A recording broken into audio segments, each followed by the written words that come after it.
Now, Finance Minister Enoch Godongwana will present the medium-term budget policy statement today.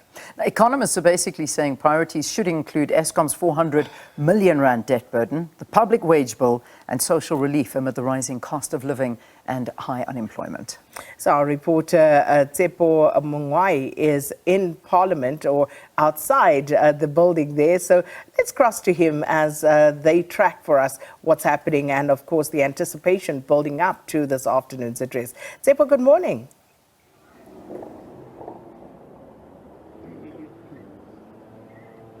Thank you very much. And of course, it's the medium-term budget policy statement where business, labor, economics all converge to raise their interest.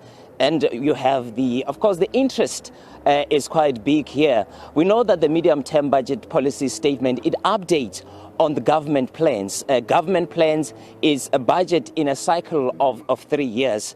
We're also reminded that through this MTBP, as government updates in terms of issues that might have affected some of the issues that were raised during the main budget in February that would have a bearing on its outlook. Obviously, money is too tight to mention, and there's going to be some changes that may have happened that would influence and change the outlook for South Africa and its fiscal position. When the minister presented the budget in February, there was no Ukraine-Russia tension, and we know that that is going to have a bearing on what comes out of the medium-term budget policy statement. The issue of inflation, we've seen surging inflation globally with the countries like the US, inflation at a 40-year high. And here in South Africa, of course, inflation surged to a 13-year high.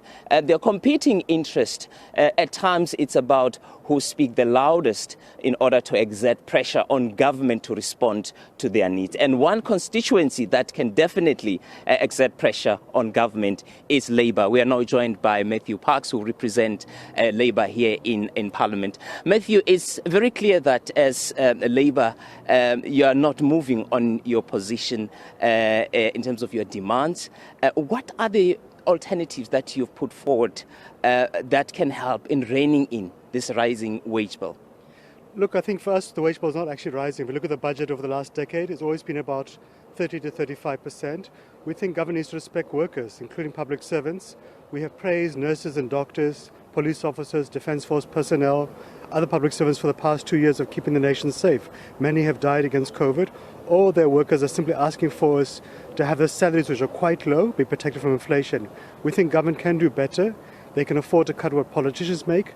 We can't have ministers who refuse to pay for a simple bill of electricity or water, tell nurses they can't afford to give them an increase. So give them an increase, respect collective bargaining, negotiate. Unions always find a solution, find a way to compromise, but we can't afford for government to continue to pickpocket workers.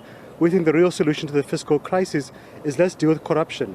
Let's make sure those who have stolen from Eskom, from Transnet, from the state, are arrested, their assets attached, they go to prison. Let's plug the holes in the fiscus.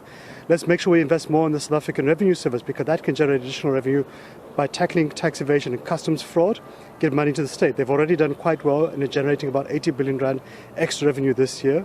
But of course, the real solution is to grow the economy. So we need to see government stimulate the economy. We need to see measures to help create jobs, to help absorb the unemployed, like, for example, increasing the presidential employment program by at least double to take 2 million young people on board.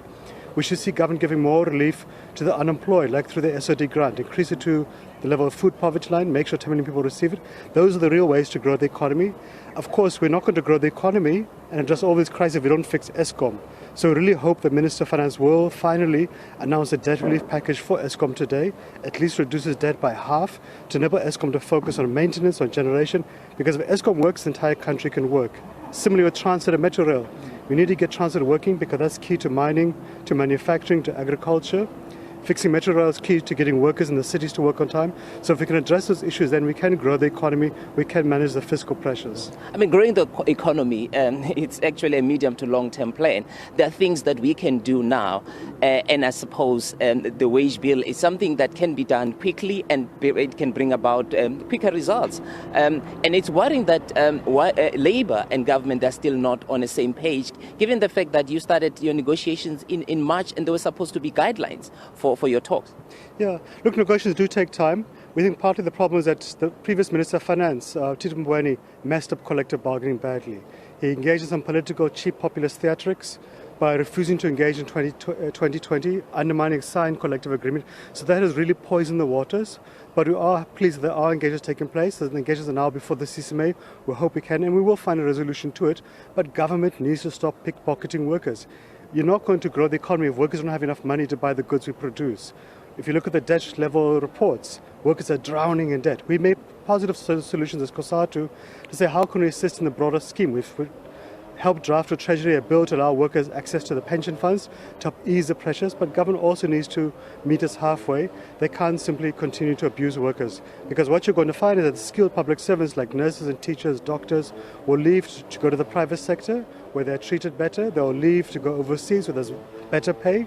So we need to also take a more circumspect picture to this thing. But again, let's deal with the fundamental issues, which is about corruption, about wasteful expenditure, about load shedding, about collapsing SOEs, in particular rail, about growing the economy. You can't grow an economy by treating people a little better than glorified slaves. The budget review warns that if you don't bring down the wage bill, there might be a cut in headcounts. Are you prepared for that? No, look, we don't think there's a need to do that. You always have about 100,000 vacancies in the public sector at all times. We think there's a need to have a smarter approach to issues. Again, dealing with the issue of tax revenue collection for the state. But also we can look at what vacancies do we need to fill in the public service. There are ones which are critical, like in the frontline service department, of nurses, of teachers, of police officers and so forth. There are areas where we can afford to let go. We don't need to have 28 ministers with 15 staff each. We don't need to have 34 deputy ministers. We don't need to have 9,000 councillors. So let's start cutting the fat on top. Let's try focusing the resource we have on the ground on frontline service delivery.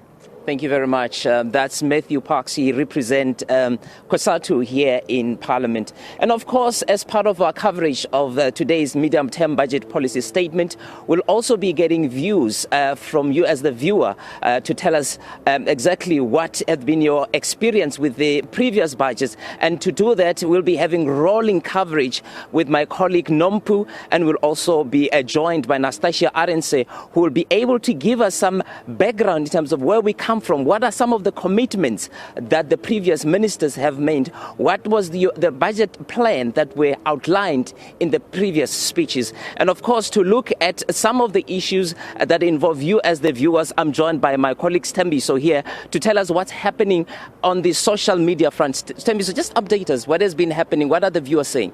Well, Tshepo, as you know, that at this point in time it's going to be busy, and of course we're running that Twitter poll where we're asking our viewers in terms of former Finance Minister Trevor Manuel, of course, in the past, he had actually had the budget in 2018, and we're asking what GDP growth rate was the forecast. Was it 5.6? 6.3 and 4%. And the idea there is to get our audiences, of course, the consumers, to participate and really tell us more what are the predictions in between. And they can participate on that and actually inform us in terms of what is it that they're expecting on the budget. Thank you very much, Timbi. So there you have it. Please do take part as to get a better picture of what happened in the past. What were the GDP projections in the past? I mean, the figures of around 4%, 5%. That's what we've been looking at in the past when the then Minister of Finance, Trevor Manuel, was actually outlining his budget speech.